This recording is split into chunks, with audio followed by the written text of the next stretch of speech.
Thank you very much for that warm welcome, Mika. We're really thrilled to be here today, honored to be amongst such extraordinary colleagues, many of whom we're meeting for the first time, and we look forward to meeting more, and many who are friends from a long time ago. Nice to see you. We extend our heartfelt thanks to the invitation from SAR and the University of Arts Helsinki, and to the very warm welcome we've received from Mika, Siri, and Rita. We thank you, and I apologize for any bad pronunciation. As I said, it's our first visit to here, and it's such a thrill to be here at this time and place. Interestingly, both of us are physically here, but somehow mentally in other time frames right now, in other parts of the world. So please forgive any jet lag, slippages of language, which makes some interesting conundrums.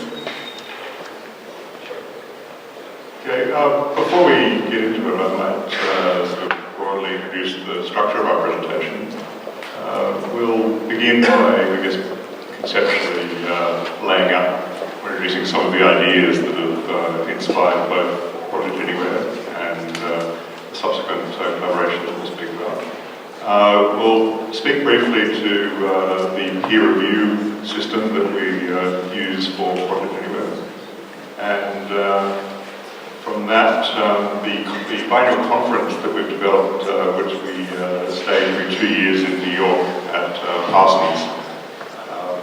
From there, we'll also discuss the publication Anywhere, which is about to reach its second iteration, which has come out of that conference. We want to start with a mediation on time and place. This is an image made by NASA using the Hubble telescope from the days of analog. And so consider, in the most remote, darkest place of our universe, there's still light. NASA made in fact, the curator of the Hubble telescope made a rather extraordinary decision to use their 3 days that they get per year, as a result of being curator of the Hubble telescope, to point the telescope into any part of space that they want. And this particular curator decided to point the telescope for the full 3 days into the darkest area of space. And of course this caused an enormous scandal because Nobel Prize-winning physicists were like, hey, we only get half a day and you're wasting this precious time by pointing the telescope into the darkest place of space. But the curator retained the idea and using a 4x5 light-sensitive photographic plate, exposed the plate for 3 days. And what was returned was the oldest light that we have knowledge of, if you follow the Western empirical system. Light had travelled for an incomprehensible period of time, and I'm sorry that I can't remember the exact amount of time, across space to land on that photographic plate. So the thing which had generated light had long since ceased to exist. The light travelled across time and place, lands on the photographic plate, which becomes the holder of that light, and continues onwards. And so we have the photographic conundrum of past, present, and future. Any title for a presentation is usually insufficient. Perhaps the graphic here, we're pointing, I guess, to ways in which some of the questions that were being asked about the ontological limits of art during the 20th century spoke perhaps more specifically in various kinds of ways to the question, what is art? And perhaps using some of those ideas together with in a range of new contexts, many artists are now, I guess, finding that post-internet climate, together with access to a whole range of different ways of thinking and making that are trans-categorical, as Peter Osborne would describe it, that we're repurposing many of these critical tools, many of these ideas developed in the 20th century to explore this idea of where is art. So for us, this question, I guess, speaks to art that, I guess, exists elsewhere in time and space. It exists across multiple material instantiations. Exists somewhere between paratexts and documentations and conversations, witness accounts, and forms of artistic research and the world of the work itself. We're interested, I guess, in the way in which art as a realm has a curiously omnivorous ability to draw, perhaps as a mirror in some ways of capital's ability, but an ability to draw in ideas and artifacts and elements from outside of its gambit into its world. And many of the questions that are uncovered as a consequence of that omnivorousness become the subject of forms of artistic research. So, interestingly, many of the, I guess, seminal works of the 20th century that we base our understandings of these expanded corpus practice on, in many cases we have access through a couple of still black and white images, various historical readings, documentations, etc. And likewise, the artists of the neo-avant-gardes or the 60s, 70s period, for example, we're also referring back to images and insubstantial accounts of early or historical 20th century accounts. And I guess if we look at the third example there, of Taisheng Shei's work, given that he so forensically documented his work insofar as a direct witness account of the work was perhaps not the intention, there was a sense that the viewer or the beholder could meaningfully consider that the work had taken place. So these forensically documented events. And for Shei, this idea that the world or the ideas presented in the work could be built in the mind, but perhaps in a way that is fascinatingly distinct from other kinds of logical frameworks, distinct from the abstractions of philosophy or even theoretical discourse in art. This idea that ideas are explored through art, through the process of thinking through making. Obviously not limiting, we hark back to Simone's earlier mention of the Hubble example, that we as Australians of European origin find ourselves in a curious position sometimes, given that we feel in some ways connected to the land from which we come, yet at the same time must feel necessarily alien to it. We must feel, in order to make sense of the very black history of the whiteness projected upon 50 to 60,000 years at least of continuous human habitation of the landmass. And likewise, we are aware of the existence of activity, sometimes in the case of Gawabung, which we can see maybe behind us here, where radiocarbon dating has found art materials in the form of even crowns, etc., that date to 46,000 years old.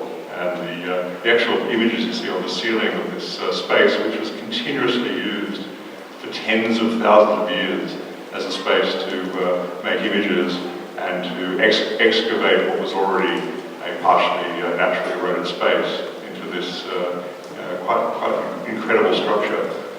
This was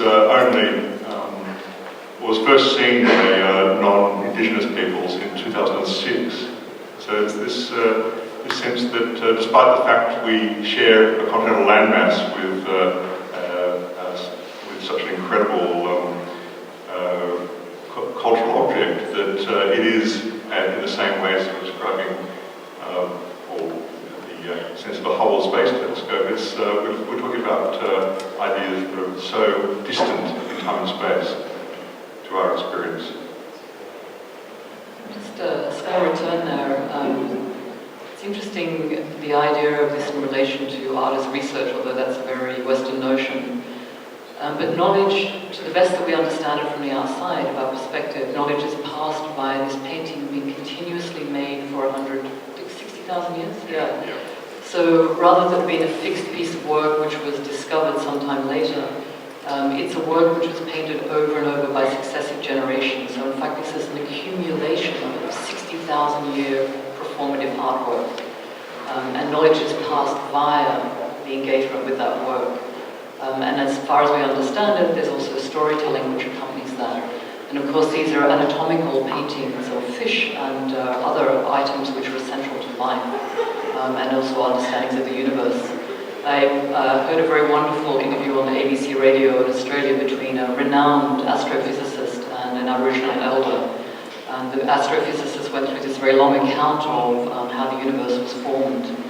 And the Aboriginal elder said, yeah, we worked that out quite some time ago. Thanks for stopping by. So we move to this image here, and this image for us kind of symbolizes the conundrum that we find ourselves when we're in the here, in a land that we feel intrinsically connected to, and that we're also elsewhere simultaneously. And we acknowledge that you cannot be in that here without acknowledging you are from elsewhere, and so the conundrum of time and space. And in that way, we make an analogy that we're somehow like the European 18th century scientists, and the desire to gain perfect knowledge by staring into the sun. And some of you may be aware of this account. Jonathan Crary writes about it in Techniques of the Observer, where the 18th century empirical scientists at that moment where truth is shifting from religion to science determined that the sun holds truth and stare into the sun in order to gain perfect knowledge, and then close their eyes and describe what they're seeing, the afterburn on the back of their eyelids, to their assistants, who beautifully transcribe that into a drawing. And the drawing then becomes evidence for scientific hypotheses, which is a lovely kind of translation of the visual into scientific information. But of course, as you can imagine, what they were slowly doing was burning the rods of their eyes out. And so in order to gain knowledge, in fact, they lost sight. In the early days, 2011, 2012, of forming the ideas that would become Project Anywhere, one of the steering committee members, also a long-term collaborator of mine, Ulmar Tamra, in his interpretation of a very difficult text by the American philosopher and artist Jeffrey Strayer, who attempts to describe objects at the outermost limits of conceptual abstraction. Tamra, in his interpretation, has produced, I think, a useful definition of, I guess, the minimal requirements for the presence of an experience of art, to that of at least one publicly perceivable object, which of course can be simply a sentence or the nomination of a volume of air, through to combined with the presence of at least two semiotic systems. Of course, we can, and particularly we think about some of Peter Osborne's post-categorizations, that we can start to think about the potential outermost limits to infinity of the number of material actualizations of a work within the world of a work. A sense that there are, particularly within Moscow conceptualism, this sense of a romantic conceptualism, a sense that there was more than one could literally bear in mind, perhaps a precursor to the hyper-object. Similarly, Manzoni, perhaps in framing the Earth as a ready-made, a sense that a world that was beyond that which we could literally see, beyond that we could bear in mind. But it was still this conceptual framing device that draws upon at least the minimal requirements as outlined by Strayer. I guess for us, particularly with the advent of the internet, there's this sense that it no longer makes sense to, I guess, nominate an optimum point of entry into the world of a work. And in some cases, you might access a work through a witness account delivered at a presentation at a conference, in most cases, our first encounter is via a mediated online form, or through an encounter with an actual object. And many artists, of course, the almost cliched term post-internet art now describe this way in which the indeterminacy of art has become so ubiquitous that we can now imagine a whole series of objects and interpretations and accounts and paratexts that sit within the world, the expanding universe of the world of a work, combined with Benjamin's idea of the afterlife of the work. So these are, of course, the kinds of questions that artistic research contends, particularly within the universe of some of the projects that have been posted by Project Anywhere. I guess on the incoming tide of GPS technologies and other ways of thinking about time and space, that 3 examples here you can possibly see. Prior to GPS, we had Invisible 5, an audio CD that provided a tour which brought forth understandings of otherwise invisible to the traveller, environmental and indigenous stories from the landscape, together with Linked, a project that took place in London, which brought up ghosted stories around a community that had been intersected by a motorway. And of course, we now see GPS-oriented works popping up everywhere. The classic example, of course, being Lou Green's audio work, which is a musical piece that could be comprised of audio pairs that would work in any configuration, and as you walk through Central Park, any composition would work in orientation to your location. So for us, the blind peer review process, perhaps the most famous historical example of a work that wouldn't have come into being, and one that provided new knowledge in the form of reinventing the idea of memorialization, was Maya Lin's incredible design at age 21 as an Asian American to an opportunity to design or to win the competition that was blind peer reviewed to design the Vietnam War Memorial. It's probably fairly obvious that, particularly in that climate, that had that process not been blind, that she would not have won that competition. So Project Anywhere is unlike other, I guess, peer-reviewed publications that publish the outcomes of research. We peer-review projects at the proposal stage, their potential to produce new knowledge. In some cases they fail and fail spectacularly, which we'll refer to in a moment. But this blind peer review process has been fascinating for us because we routinely host projects in which young emerging artists or artists in their early 20s present alongside established professors. So there have been some fantastic surprises for us in this process. In my early days of Project Anywhere, I was actually on one of the review panels. And it was really interesting to see the proposals that came in. Some of them were incredibly scholarly, as if one was reading a proposal for a PhD in philosophy. And others were just so rogue, and rogue in their potential to, as Sean was saying, to fail, that they were irresistible, and one had to simply see what would happen. And the other ones that were so beautifully formed in the questions that they were asking, and we're going to share a range of those with you today, we wondered what would the work be, because it seemed such a kind of hermetically sealed idea, and what would happen in terms of accident and creativity and epiphany in the work. And so we would run them side by side.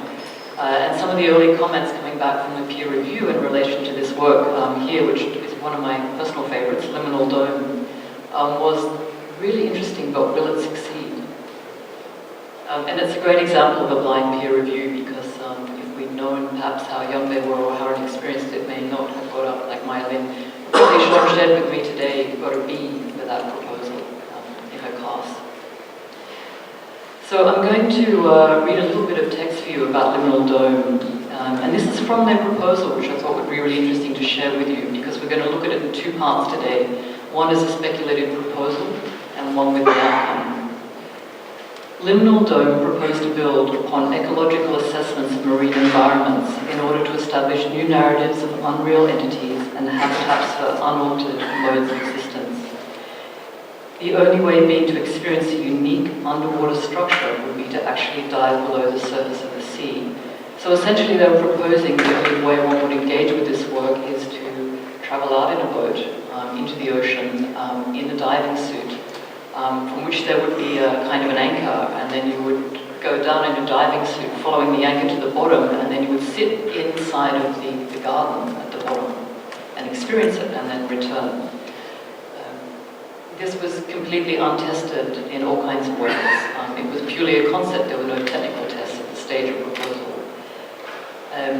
So once the viewer, and actually they used a really nice term, they used viewer explorer, which is the first time I'd seen that in relation to an artwork, that one would be an explorer when one enters the realm of art practice and artwork. It was really lovely. So after the explorer reaches the liminal dome, they envisioned that the explorer would climb into the water, and they would speculated that the viewer, the explorer's perception of the environment and the dome space, as well as that of the body, would become prone to reconfiguration. And I'm quoting them here. Liminal dome creates a matrix in which biotechnology, esthetology, and mutation might merge to form new machines. Liminal dome indenters a thinking in which our climactic dystopian future collapses within an ancient enjoyment of the extinction of everything. Somewhere beyond the holistic dream of being at one with nature and a monstrous desire for survival, the existence of a different architecture might surface. In repurposing scientific forecasts as narratives, liminal dome effectively merges with the realm of historical and mythical figures. And here the one symbol that we might have been dealing with a younger artist, quoting from them, "Here in the garden, nymphs and sea gods might recast perceptions of nature as something that speaks, something that has a soul and a way of communicating with us." This was the proposal. So we had to take it on, and we're going to come back and talk about this work later, because it's a really wonderful example of speculative thinking through making, and the value of the very potential for failure and not what that brings with it. I should quickly mention that obviously this was, as a blind peer reviewer prior to Simone's involvement on the editorial committee, this was, I guess, the project that inspired you to join the editorial committee. So the fantastic thing about being a part of the editorial committee is that, and we'll speak about this later, is that the kinds of projects that are accepted are no longer up to us. And we'll speak about some of the projects we've become personally invested in, which fail to navigate the blind peer review process and vice versa later in the presentation. So we have a range of work which we've selected, which kind of traverse the diversity of work that comes through Project Anywhere. This was a really wonderful, more recent work by Megan Smith, a Canadian artist, called Writing Through Space. And it's another example at the blind peer review stage where there was a sense of how the project might happen, but this was proposed as a performance. Some of the proposals we get in are uniform works, but this was, again, a performative work, and we didn't know exactly what would happen. So Writing Through Walls was proposed as a new research creation project in durational performance in physical computing. The performance eventually took shape as a cross-Canada expedition through Google Street View from behind the bars of a stationary bike. And so you see Megan there cycling her way across Canada. How long did she cycle for? It was quite an extended trip, wasn't it? Yeah, some months. It was weeks, six weeks. Yeah. Traveling while going nowhere. I think an 18-month performance took place on what was called an air wing, which is a stationary bicycle that propelled Megan visually through Google map layers at pedaling speed. She wore a Google glass, and the performance was broadcast via live stream on YouTube and Google. When she spoke about this at the Anywhere conference, she spoke about the physical endurance of this test and being exhausted and having the audience step in and cycle for her when she could no longer cycle. Through this process, it formed an archive of contrived visual experience and a collection of human sensory data, a real-time performance that could humanize the complexity of socially networked space through attempting to physically and metaphorically pierce the internet. It became a collapse of space. In her account of the completed work at the conference, Megan made the observation that even on Google Earth, and halfway through the journey as an artist, she couldn't help but be fascinated by small glitches in Google Earth, like a piece of floating plastic that moved from one scene to the next that Google Earth had captured as it rolled down the main highway. And that became the kind of fascination as she reached this kind of point of physical exertion, chasing it from one frame to the next. And her comment made me think about a conversation with Michael T. Jones when he spoke at Parsons in a conference some years ago Michael T. Jones as the chief visual engineer of Google. And so he's the person who kind of engineered all of the satellite technology which enables Google to photograph the surface of the Earth. And he discussed it as kind of, childlike wonder about his desire to map every surface of the Earth. And when he was quite rightly asked by the students why, he said, because one no longer needs to travel in the physical world, one can travel by the mediated form of Google Earth, which of course was preempting virtual at that stage.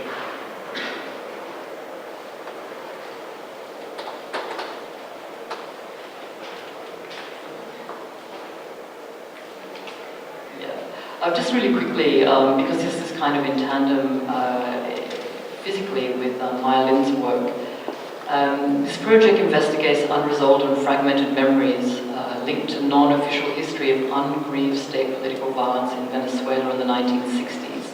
And this was actually proposed as a near-complete project, so it actually had been running for 3 years before we saw the proposal. And what you see here is one of the kind of end stages. This is an ongoing project, where she determined to take the images and stage them in this picture postcard setting of Washington, D.C. as a way of implanting this political situation which had been made invisible by the instigators of the situation, and doing these temporary performances. And she talks about women primarily who stopped to talk to her about the work and what it actually meant. So it's a very unexpected part of this performative work. Interestingly, in terms of the research aspect, in that it's meaningfully distinguish the generation of an artistic project from research, is an example of a work where an architect and a choreographer, both of them are established academics in Maryland, worked together in a community that was being rapidly changing as a consequence of a proposed transport link that was driving up prices for the mostly Spanish-speaking population. So they spent 3 years embedded in the community, working with the community, and developed this project, which after the hosting period, I was fortunate enough to actually experience. But that was very much an example of something where the perhaps a little bit like relationships between dissertation and practical components in the artistic research that comprises a PhD, that there was a sense that a fuller or greater understanding was made available as a consequence of the dissertational text account of the research process, together with an experience of the work that came out of it. In fact, I'm going to quote Steve Dutton, who's sitting in the front row here. I was discussing this a couple of years ago, and I particularly like the way in which he described people endlessly debating the relative value of the written dissertation versus the creative component, but together they're simply more. It's a lovely way of putting it. By contrast, there's an example of a project in which the research unfolded collectively through the input of the participants. These were actually two non-artists who chose to explore, though really came from philosophy, but chose to explore these ideas by working together with artists, a range of other disciplinary practitioners on a canoe trip, the sense of what would happen in a moving together across again, as part of Canada over an extended period. So there was a sense that there was a collective generation of new knowledge. So again, the relationship between where the research activity might take place and where a sense of the world of work might be made accessible is shifts once again. In space, it's a really interesting work, very complex work, which incorporated websites, publications, and slightly performative work as well. Yeah.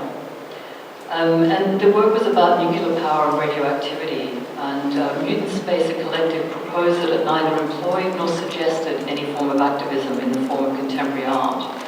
Instead, it was suggestive of the cool eye of quantitative research. And their research consisted of visual surveys around power plants and physics research and the development of radioactivity. It crossed over multiple forms of visual media and was embodied as installations, online publications, and print material. However, nuclear power and radioactivity are political in many ways, so how was they, the artist, negated a political responsibility to this work? And that was hotly debated during the conference. How do you assess the danger it poses, and how does a non-scientist evaluate the risks? They used a quote from Einstein, because politics is more difficult than physics. Einstein raises this when he was asked why people could discover atomic power but wouldn't have the means to control it.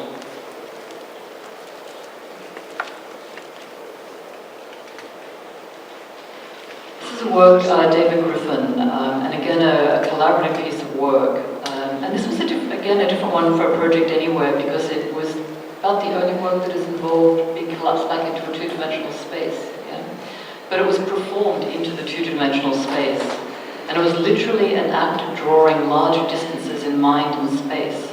And rather than being sighted in space as a majority of Anywhere proposals, he collaborated or proposed that 3 collaborative publicly performed diagrams would result from this work and simultaneously inhabit and trace the spaces of their inscription, quoting him, perversely smearing the distinctions between the attribute and the relationship, which are the key conceptual labels in reasoning with diagrams.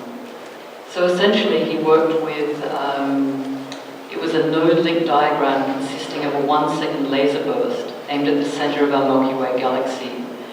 The single line in the work would be approximately 300,000 kilometers of length, resulting from questions asked in relation to orientation, distance, and other physical matters. In support of an event taking 1 second to begin and something of the order of 25,000 years to complete, assuming that a definition for the word completes allows room for the provisional.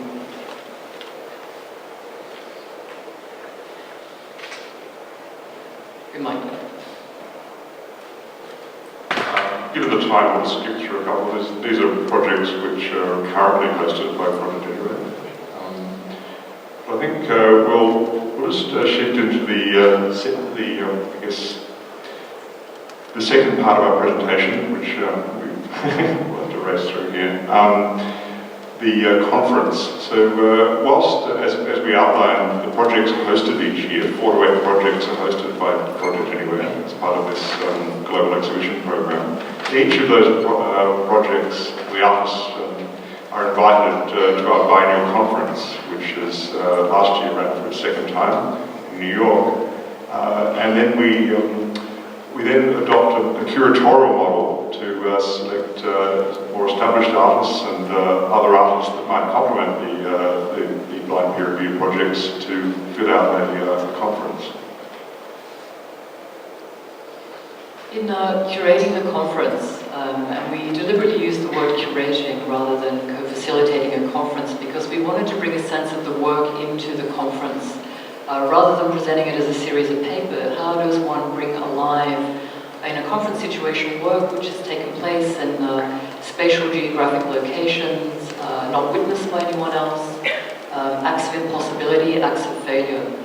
And so we opened up the way of presentation to the artists who were invited in to present on their work. And we also thought that in relationship to the Project Anywhere artists, we would invite a series of more senior artists in to present their work, which had an analogous relationship to the ethos of Project Anywhere. And for us, this became a really interesting collaborative because we live on polar opposite sides of the world, thank you, jet lag, and an 18 different hour time frame. And so our conversations in forming the conference took place in airport waiting lounges, between lectures, texts sent at 3 o'clock in the morning to various sides of the world, until we were finally able to meet in the days before the conference would go live with these enormous kind of boxes of papers and images which we would cast all over the floor and look at the relationship almost like a game. Like, how do these ideas connect together as if we were curating this work, bringing the work that was sitting outside in the world, and some of them actually existed in space itself, into this one location. And we should probably admit that there was maybe some wine involved with that. It was helpful to the realization of this.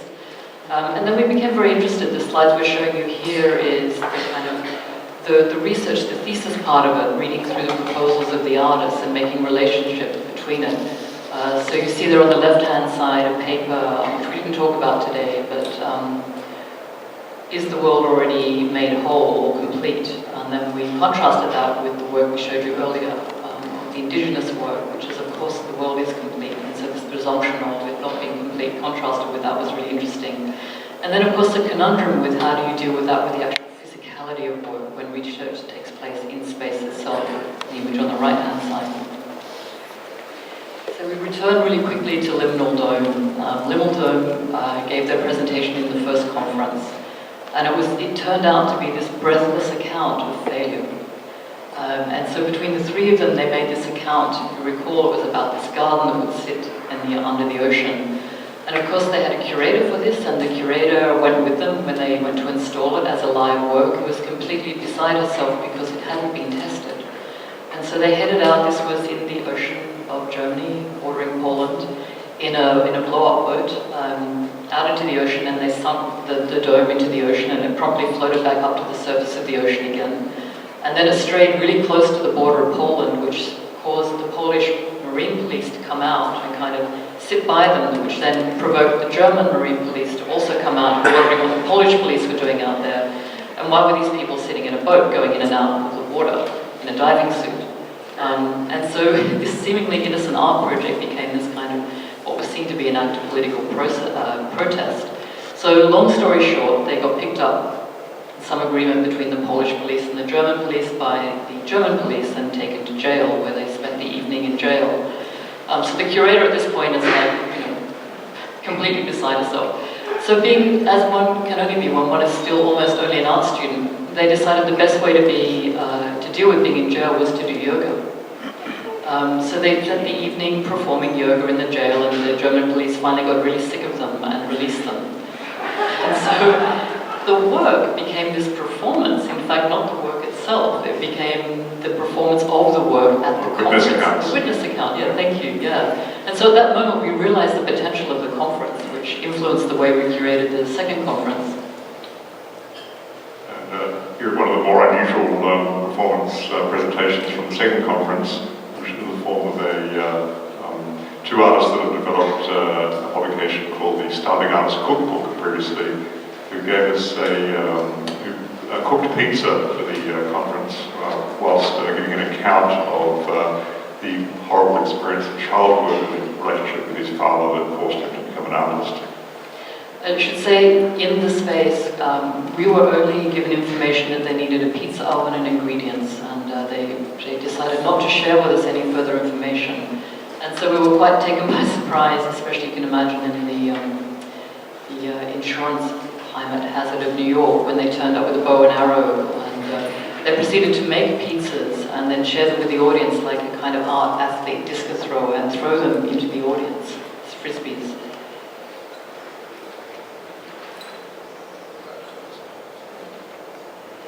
Very quickly, this is one of the projects that failed the blind peer review process. We were particularly excited about potentially hosting this one, given it was our first proposal for a work in lower space orbit. But we managed to invite them back into the curated section of the conference.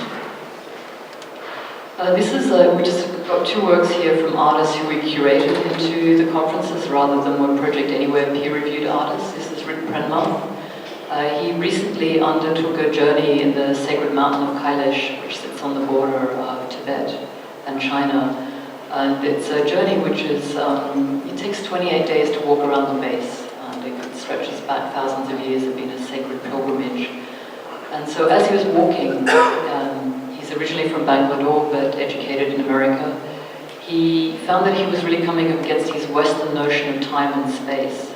And these cairns, if you like, of stones which had been built by the Tibetan people showed ways of navigating through space. And so he started to think about the chronotography of time. And then he realized that, in fact, there were different ways of engaging with the mountain. For the Tibetans, if you walk one way, it's an engagement with a particular kind of time, and if you walk backwards the other way, it's a different different kind of engagement. And so he presented the paper at the conference. Based on the work that he did at the conference, he then went on to exhibit a major exhibition at Parsons School of Design, which dealt specifically with this topic, and we're about to publish that. Lin and Lam are collaborative. This is a really beautiful piece of work of theirs called Tomorrow I Leave. Lan Thao Lam, one half of the collaborative, is a refugee from Vietnam, and her parents were teachers, and they had 4 daughters, and they were forced to leave Vietnam. Otherwise, their daughters would be sent to the military, and because they were the children of teachers, they would be sent out as fodder into the minefields to find out where the mines were. So after, I think, 17 attempts to leave Vietnam, they finally ended up in Malaysia, where they were in a refugee camp for 3 years. And they started on the ground, and then as one moved, as people finally left, they got a piece of cardboard to sleep on, which was an upgrade, and then a box. And then one eventually got to inhabit one of these structures. So Lan Thao ends up in Canada, and then gets trained in LA, and now works in New York as an artist, as a collaborative. And they made a decision to go back and visit the physicality of this space, to find that it had been turned into a tourist park, with the sound of the music which was played every day, which is a Vietnamese folk song called Tomorrow I Leave, playing every day. So following the Project Anywhere conferences and my involvement with Project Anywhere, I was given the opportunity to curate an international exhibition for the Auckland Festival. And so I thought about using the artists that I come into contact with at Project Anywhere and curating them into a different kind of context, the work which existed out of physical locations in the world, what could it mean in this very specific location. And these are the old wheat silos, a historic building in Auckland, and a sequence of 6 concentric circles with intersecting spaces, and so one was always aware of the other work. And on the top left-hand side, you see part of Lin and Lam's Tomorrow I Leave work, and just through the arc of the door, you see Arthur O, who was another artist who we curated into the exhibition. And the image, just really quickly, on the right-hand side with the text, is people walking in front of the, which was a kind of serendipitous accident of the space that would happen. In front of the text, these were letters that Lan Thao wrote to her sister, who was in a different refugee camp for 3 years, that they never saw each other. Okay, lastly, the biennial publication Anywhere, in which we have invited all the participants in each of the conferences to contribute, and the wording is interesting here, 2,000 words or equivalent. We invite, I guess, responses which reflect upon both not only the project but the conference presentation, and these take the form of anything from a scholarly text, short scholarly text, through to graphic excerpts from novels to photo essays, etc. So here in the middle, there are the 2 conference proceedings on that side. In the middle is Anywhere Volume 1, which I think we have a demonstration. Oh, yes, here goes. Here it is. This is the book which you can never have, because we only made 25 of them, which you can have for free online as a PDF, but I will let you speed read it. No. And we'll leave on the table for you to look at later if you like. But you can find it on the Project Anywhere website. So we want to close here with just a mediation on the active creative process. In discussing what we would talk about at this conference, we were really caught between this kind of need of kind of a theoretical discourse or outcome versus the work itself as the research. So it remains true that the process of creative work is difficult to describe. The narrative or the words that have been used to articulate the process are not necessarily apparent during the slow process of development and production. Ideas and influences become more or less focused. The work shifts, gestates, lies dormant, develops, regresses, transforms. There is no clear path, no line, no end. Instead, a process of constant consideration, trial, error, thinking, rethinking, attempting, analysis, and conclusion. We consider the laying down of words in this talk today to be something of a vapor trail, like the remnant trace of light. It is the acknowledgement that one position must inevitably provoke or illuminate the next and challenge the previous. And we'll leave it to you to decide whether we're prescribing artistic research or making art. Thank you.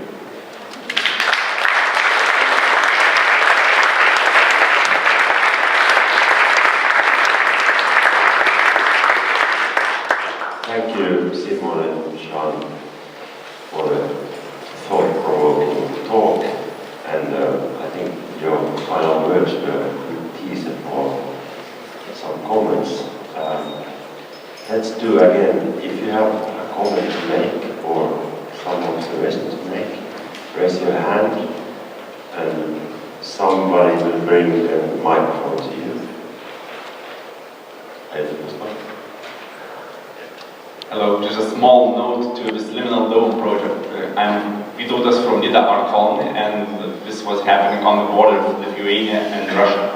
Yes, there's been that's passing, yeah. Yeah, yes. so it was even kind of more strict border between the European Union and Lithuania, so it was a really tricky project. So it seems that we were cooperating together without knowing each other. It's a really interesting experience.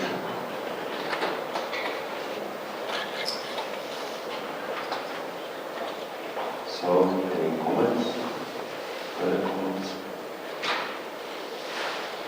Interestingly, they didn't provide those details in the account, and we were working from memory there, but that is a stark distinction, isn't it?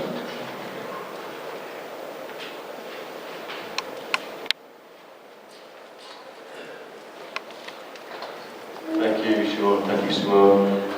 I just wanted to ask a question, very, very briefly, actually, about, I think it was Simone, when you said something about to bring the work alive, even if it was a failure.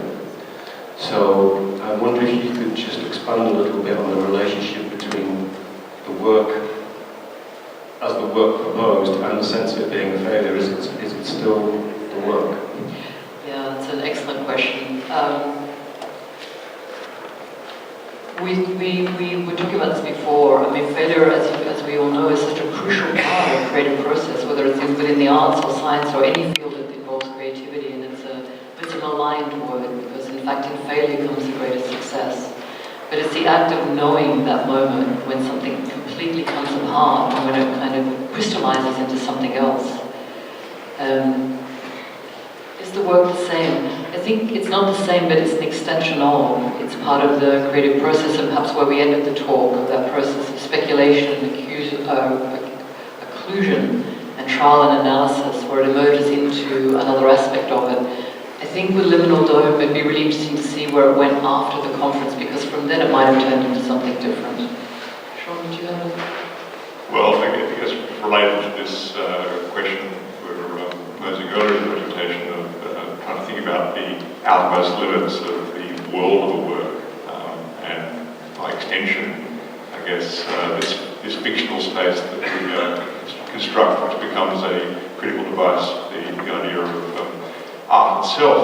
So this, I guess, this sense that there are multiple materializations that in some ways works morph into or become other kinds of projects, the extent to which I guess the same question might apply to whether we consider a paratextual element or an analysis or a dissertation as within the world of creative work or not. So it becomes, I think they're the kinds of questions, I think, for us that become research questions. I think what Liminal Dome did, which was spectacular and really helped us understand how the audience was responding, was that they shared that with the audience. They were completely transparent about that in this kind of account of the work. And so we were given an insight into the process of the work, into the research of the work, if you like. We quite frequently get artists talking about their work as this kind of sealed idea. And in fact, you have the opportunity to hear an artist tomorrow, Sarah Morowitz, speak about her work. And Sarah gave a talk in the more recent Anyway conference in a performative work, which was performed over a month, and the kind of trials and the way that the work shifts. And I won't preempt that because I'm sure you're going to talk about it. But yeah, that was another kind of wonderful talk.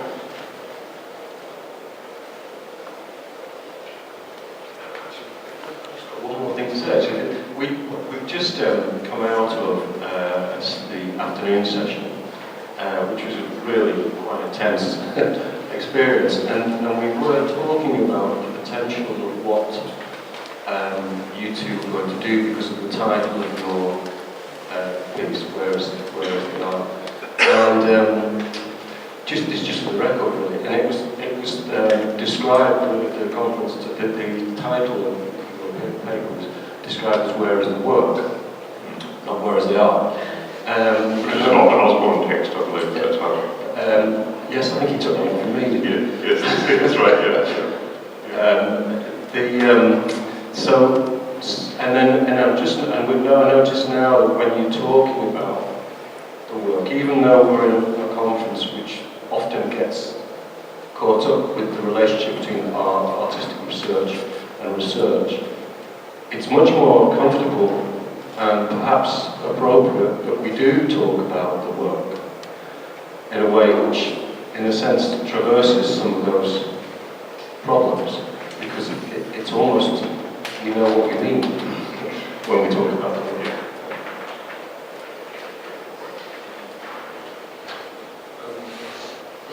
This microphone here.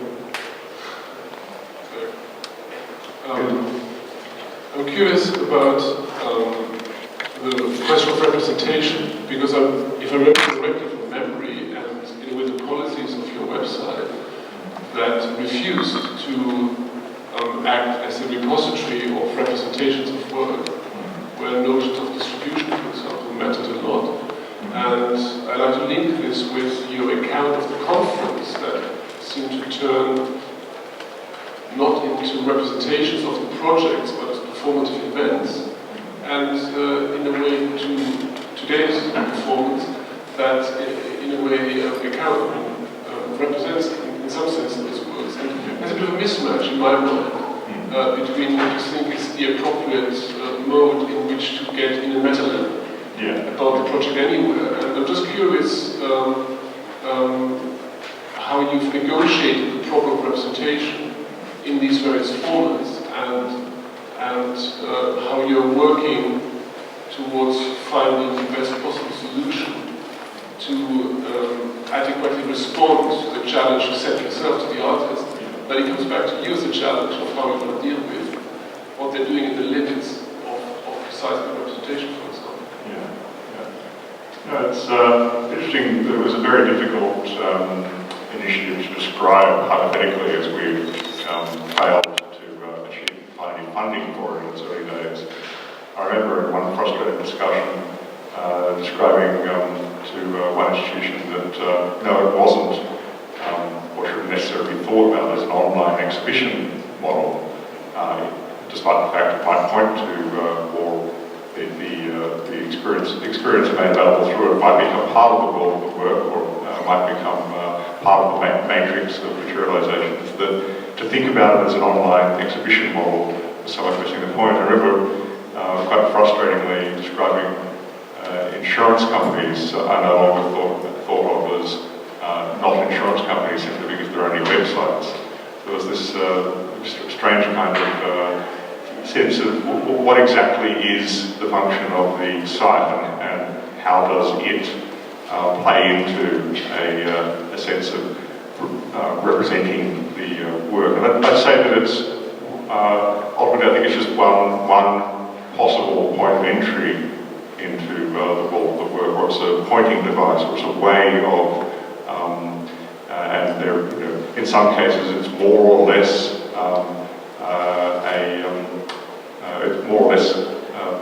I guess, related to what might be conceived as an optimum point of entry, but in most cases, it's far from it. So I think we obviously work with a very limited budget, but I think there's perhaps one of the byproducts of that is the sense that it's a manifestly insufficient way of accessing the world of work in and of itself. It hopefully invites other kinds of encounters with the projects. Just following from Sean there, part of the problematic, which extends far beyond Project Anywhere, is the desire of artists, and I can count myself amongst it, in terms of you make work which exists in these kind of ephemeral situations, and yet the representation of that photographically is the most traditional. And so these artists that are working at the outermost limits of ideas and location still want to be represented by a very particular kind of image which sits flat, and you know, kind of ideally like this, and then somehow this ends up on the website, which is, one is not the same. And it's something that we're kind of grappling with in terms of, we've been looking at it in an educational context at Parsons too. Like, how does one make a website or an electronic version of work an interactive, which has some relationship to the idea itself rather than being a representation of. It becomes part of that. Yeah. It's obviously somewhere in the chain from conception through production to dissemination.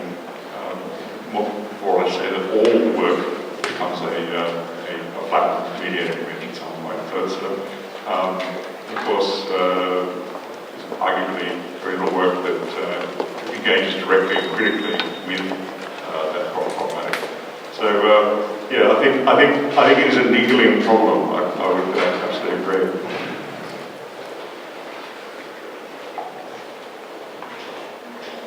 Any further comments?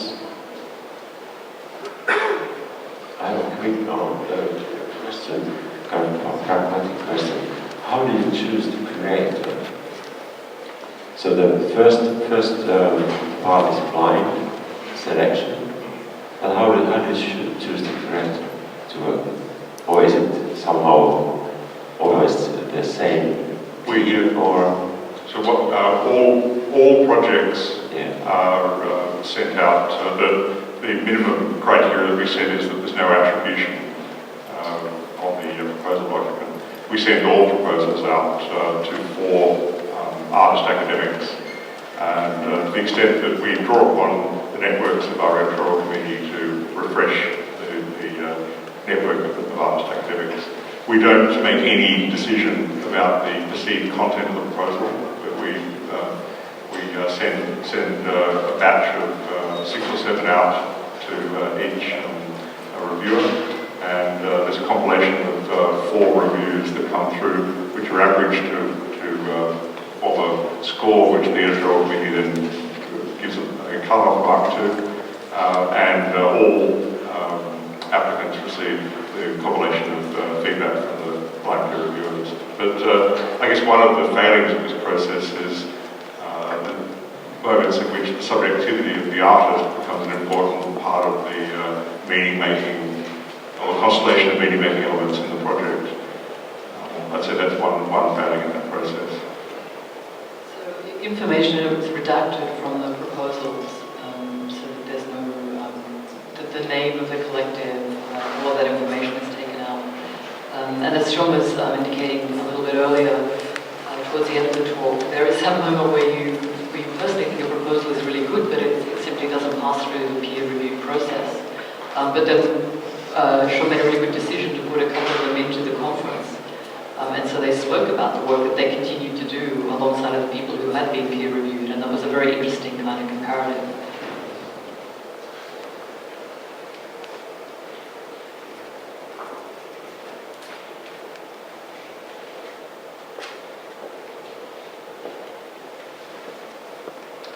Okay. Should we repeat the thing with the hands?